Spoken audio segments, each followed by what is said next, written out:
aikin banza, aikin wofi. Na tsanin ba mutum labari ya zo yana kare ta. Aikin banza, aikin wofi. Ha, aikin banza, aikin wofi. Me ya faru ne abokina? Wannan ɗan takurariyar kai. Wai na ba shi labari ya zo yana kare ta ne. Wani labari ne? Shekaran jiya ne a nan Marafa.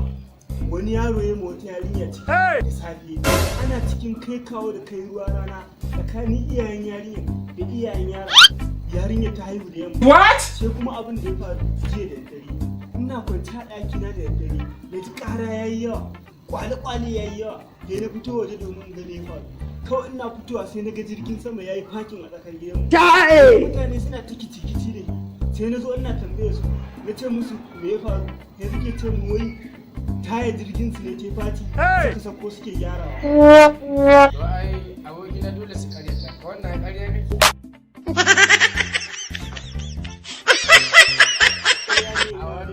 Wannan karya ne. Wai yanzu su mutane da ka faɗa musu labari sai su ce karya ne. Yanzu kai abokina ma karya ne. A wannan karya ne. Shi sa fa da akuya ta fa ta yi kura da ke gaya wa kowa. She what?